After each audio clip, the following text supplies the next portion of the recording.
बैठा लीजिए गृहस्थी में जो आप जन है या जो भगवत मार्ग में भी है, अधर्म का धन किसी को भी चैन शांति नहीं लेने देगा, तत्कालिक लगेगा इतना आ गया यार सब ठीक है, सब ठीक नहीं, अब आतंक मचाएगा वो, अब दुख देगा। इसलिए उपाय करना चाहिए अपनी इंद्रियों को पावन करने वाले तप का, उपाय करना चाहिए किसी भी तरह से हमारे घर में अधर्म का धन ना आवे, इसका उपाय करना चाहिए भवसागर समुद्र से इससे पार होने का, भगवत प्राप्ति का, क्रूरता का जो अभाव, परम धर्म का आचरण, उत्तम व्रत महापुरुषों द्वारा आचरित और सर्वोत्तम ज्ञान इस समस्त पापों का नाश कर देता। सर्वोत्तम ज्ञान भगवान श्री कृष्ण चंद्र जो गीता जी में कहते हैं, हे अर्जुन यदि तुम ज्ञान को प्राप्त हो जाओ तो तुम्हारे सारे के सारे जन्म जन्मांतर के पाप नष्ट हो जाएंगे।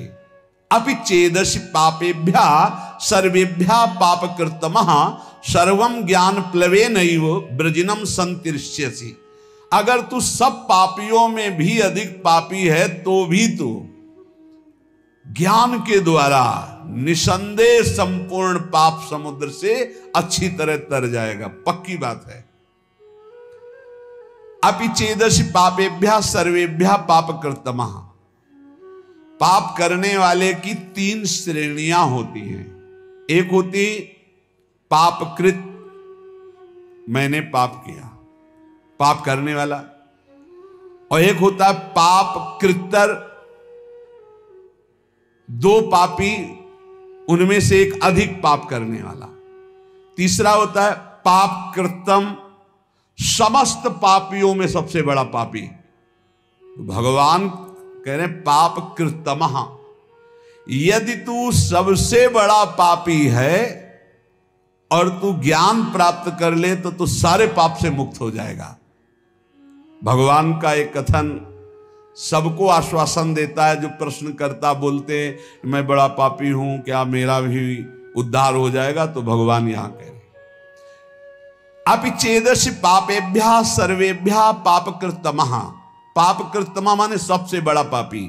यदि तू सब पापियों में भी सबसे बड़ा पापी है तो तू भी ज्ञान के द्वारा निष्पाप हो जाएगा।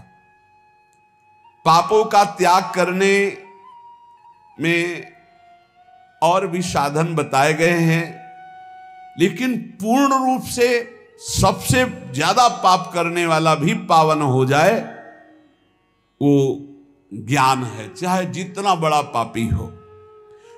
वर्तमान का पाप, पुराना पाप, ये सब मिलकर भारी संकट पैदा करते, भारी दुख पैदा करते हैं।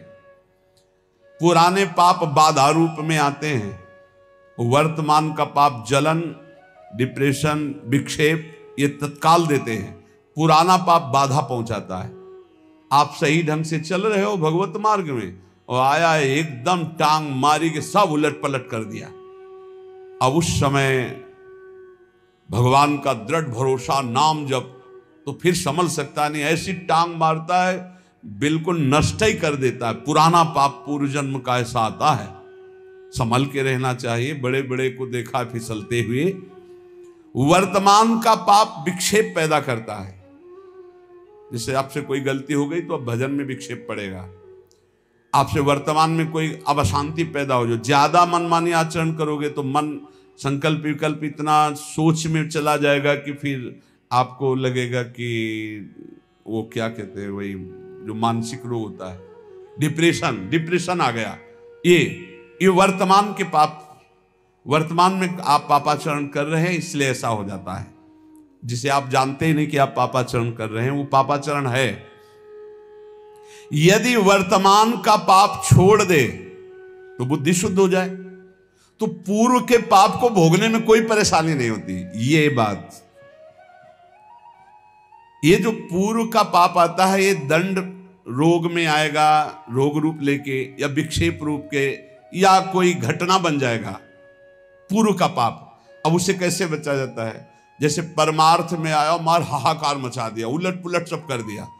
अब अपने को पकड़े रहना, जैसे कोई मजबूत सहारा मिल जाए हम उसको पकड़े रहें, ऐसे हमें पकड़े रहना। कुछ भी हो, चाहे मार डाले जाए, श्री जी को नहीं छोड़ेंगे, गुरु जी को नहीं छोड़ेंगे, कुछ भी हो जाए, कुछ भी हो जाए, आप पकड़े रहो, पकड़े रहो, पकड़े रहो। हवा ही निकल गई, सब खत्म, फिर ठीक। अब वो उसके विरोध में आ गया। इतने दिन भगवान का भजन किया, इतने दिन गुरु की शरण में रहे, यार कोई साथ नहीं देता, सब अपने कर्मों से भोगना ही पड़ता है, सब अपने को संभालना पड़ता है, कहीं कुछ नहीं भक्ति में। अब वो पाप आया था, गिरा के लेता चला गया। पूर्व का पाप वर्तमान का यदि पाप नहीं है तो कुछ नहीं बिगाड़ पाएगा, और वर्तमान में यदि पाप है तो वो पहले ही बुद्धि को मलिन किए हुए पूर्व का पाप आके आपको नष्ट कर देगा। यदि इस बात को समझो कि 100 वर्ष से घना अंधेरा है और वहां एक दिया सलाई खींच दी गई तो अंधेरा नष्ट होगा ना, जितनी जगह में प्रकाश है। ऐसे ही ज्ञान जो है अनंत जन्मों के पापों को तत्काल नष्ट कर देता है। चेत भगवान कह रहे, ऐसा पापी जो सब पाप खूब किए हुए है, स्वयं परमात्मा में तो कभी लग नहीं सकता, पापी आदमी कभी नहीं लग सकता, परंतु लग ही नहीं सकता ऐसी बात नहीं है, स्वयं से नहीं लग सकता। पाप करने वाला स्वयं से भगवान में नहीं लगता। कैसे लगता है? किसी महापुरुष का संग हो जाए, कोई प्रवचन उपदेश अचानक अनिच्छा से सुन ले। जैसे एक दिन एक भाई आए थे, वो कह रहे थे मैं बताना चाहूंगा कि मैं घोर नास्तिक, कभी किसी शास्त्र संत भगवान कोई चर्चा नहीं। पर एक दिन ऐसे ही कर रहा था तो आपका प्रवचन आया, देखिए क्या नाटक हो रहा है, और खोला, बोले उस दिन से फंस गए, आज तक हम मुक्त ही नहीं हो पा रहे हैं, अब तो और कुछ देखना ही नहीं रह गया, अब तो बस इंतजार रहता है कब सत्संग पढ़े, कब एकांतिक पढ़े। बदल गया, जीवन बदल गया। क्या हुआ? भगवत शब्द कान में गए, जीवन का परिवर्तन कर दिया। बोले पापी लोग, मनुष्य जो पाप का आचरण करते हैं, स्वयं से भगवान में कभी नहीं लग सकते, पर लग ही नहीं सकते ऐसी बात नहीं। किसी महापुरुष का संग हो जाए या कोई ऐसी विपरीत घटना परिस्थिति घट जाए कि उसका कोई साथ ना दे, और फिर उस समय कोई उसे भगवत मार्ग बताने वाला मिल जाए, या कोई ऐसा वातावरण उसको मिल जाए जिस वातावरण में भागवतिक, ऐसे अचानक किसी कार्य से वृंदावन आया, अच्छा सत्संग हो रहा है क्या, खड़े होके सुन लिया, तो उसका तत्काल परिवर्तन हो सकता है। अन्यथा पापवंत कर सहज स्वभाव, भजन मूर्ति भाव न काऊ। पापी पुरुष का भजन में या भगवत मार्ग में या सत्संग में ऐसी कोई रुचि नहीं होती। सर्वम ज्ञान प्लवे नैव व्रजिनम संतरिष्यसि। भगवान कह रहे हैं कि बहुत पाप किए हैं, लेकिन सदगुरु की शरण में बैठ गया और गुरु ने बताया कि देख, जितने कर्म होते हैं वो सब शरीर से होते हैं। शरीर से कर्म करने का जो वेग होता है वो अंतःकरण से होता है। अंतःकरण 3 गुणों से प्रभावित होता है, रजोगुण तमोगुण आदि। उन्हीं गुणों के प्रभाव से अंतःकरण में प्रेरणा संकल्प विकल्प बनते, अंतःकरण से प्रेरित होकर शरीर से पाप बनते हैं। तू तो दृष्टा मात्र है, तेरे से कोई कर्म नहीं हुआ, तू शुद्ध बुद्ध आत्मस्वरूप है, ना तू कभी बंधा था ना कभी। ओ बात उसके बैठ गई। मूला भावे कुतः शाखा, मूल से ही काट दिया कि तू करता ही नहीं है। जे ही गुरुजनों ने ऐसा उपदेश किया तो स्वतः सिद्ध ज्ञान स्वरूप जीवात्मा है, जो भगवान का अंश है वो ज्ञान स्वरूप है।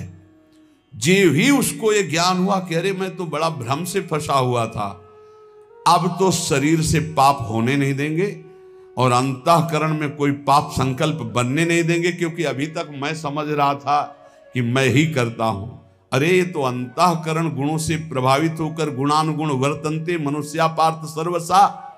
अब नहीं, अब इस नौका में कोई छेद नहीं, ज्ञान रूपी नौका में बैठ गया, गुरु रूपी खवैया ने ऐसा डांड मारी कि भंवर से नैया पार हो गई। एक भी उसे पाप का फल नहीं भोगना पड़ेगा। ये ज्ञान का बहुत, मैं शुद्ध बुद्ध आत्मा स्वरूप हूं, ये जहां बोध हुआ, पर इसके लिए बस ये कि कोई घटना घटे उसके जीवन में, किसी संत की शरण में आ जाए, या कोई सत्संग का ऐसा मिले जिसके आकर्षण होकर संत की शरण, बिना किसी महापुरुष के शरण में हुए ये ज्ञान तो हो ही नहीं सकता। और अगर ज्ञान हो जाए तो भगवान कह रहे हैं अपि चेदसि पापेभ्यः सर्वेभ्यः पापकृतमः सर्वं ज्ञान प्लवे नैव व्रजिनम संतरिष्यति। वास्तविक आप सच्ची मानिए, पाप कैसे नष्ट हो जाते हैं। जैसे स्वप्न में हमने 500 कत्ल किए, तो जब जगे तो ना भागवतिक पाप लगेगा और ना भारतीय संविधान में दंड दिया जाएगा कि स्वप्न में तुमने 500 कत्ल किए, चलो तुम्हें फांसी की सजा होगी। कभी ऐसा नहीं हो सकता। ऐसे ही उमा का हूं मैं अनुभव अपना, सत हरि भजन जगत सब सपना। जब ज्ञान हो जाता है तो जैसे स्वप्न का कहीं भी दंड नहीं मिलता, ऐसे ही जागृत अवस्था का किया हुआ कुछ भी कर्म उसको बंधन में नहीं डाल सकता, सब भस्म हो जाते हैं। भगवान की जो भक्ति है, इन्हीं के पुत्र का नाम ज्ञान है। ज्ञान वैराग्य भक्ति के पुत्र है ना। शुद्ध ज्ञान होता है भगवान के चरणों से चित्त जोड़ने से, नाम जप करने से। अगर भगवान का भजन ना हो तो शुद्ध ज्ञान नहीं हो सकता। आगे भगवान कह रहे यथैधांसि समिद्धोग्निर भस्मसात् कुरुते अर्जुन ज्ञानाग्नि सर्वकर्माणि भस्मसात् कुरुते तथा। हे अर्जुन, जैसे प्रज्वलित अग्नि ईंधनों को सर्वथा भस्म कर देती है, ऐसे ही ज्ञान रूपी अग्नि संपूर्ण कर्मों को सर्वथा भस्म कर देता है। ध्यान रहे, चालबाजी से नहीं होता है। चालबाजी से मैं शुद्ध ब्रह्म हूं, मैंने पाप नहीं किया, मैं तो दृष्टा मात्र हूं, शरीर नहीं हूं, ठीक है, बढ़िया। अब बीच बाजार में थप्पड़ियाए जाओगे, बुरा नहीं लगना चाहिए, तुम शरीर नहीं हो, तुम शुद्ध बुद्ध आत्मा हो, पिटाई तो शरीर की हुई, नहीं बुरा लगा ना, पाप नष्ट हो जाएंगे तुम्हारे। रबड़ी रसगुल्ला खाओ तुम और पाप नहीं, मैं तो दृष्टा मात्र हूं, तो ठीक है, तुम्हारा अपमान भी होगा, तब दृष्टा मात्र रहना। शुद्ध ज्ञान हो जाए तभी पाप नष्ट होगा, बाड़ी वाले ज्ञान से पाप नष्ट नहीं होता, ध्यान रखना। भगवान कह रहे नहीं होता है ऐसे ज्ञानी, बहुत विचित्र ज्ञान होता है, बहुत अलग अलग ज्ञान होते हैं, हमने देखा है इसको। बहुत ज्ञान भी विविध प्रकार, गुरु के चरणों के आश्रय से जो ज्ञान होता है, भगवान के भजन से जो ज्ञान होता है, वही शुद्ध ज्ञान होता है। नहीं, ज्ञान भी फंसा देता है, ज्ञान भी फंसा देता है, वो आप लोग जल्दी नहीं समझ पाएंगे, ज्ञान भी फंसा देता है। जब फंसने का नंबर आता है तब वो दृष्टा रहते हैं, और जब भोगने का नंबर आता है तो भोगता रहते हैं। तो चतुर शिरोमणि भगवान से नहीं बच पाओगे, फिर वो भी भोगना पड़ेगा। अवश्य में भोक्तव्यम कृतम कर्म शुभाशुभम।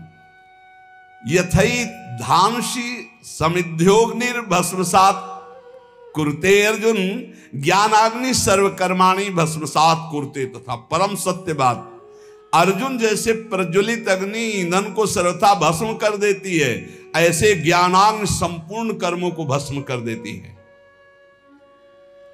पीछे भगवान ने कहा कि पाप समुद्र है और ज्ञान नौका है, तर जाओगे। तो लगा कि शायद समझ ना पाए, तब भगवान ने कहा कि पाप ऐसा समझ लो कि तृण का पहाड़ है और ज्ञानाग्नि है, ज्ञान अग्नि है, एक क्षण में भस्म कर देगी।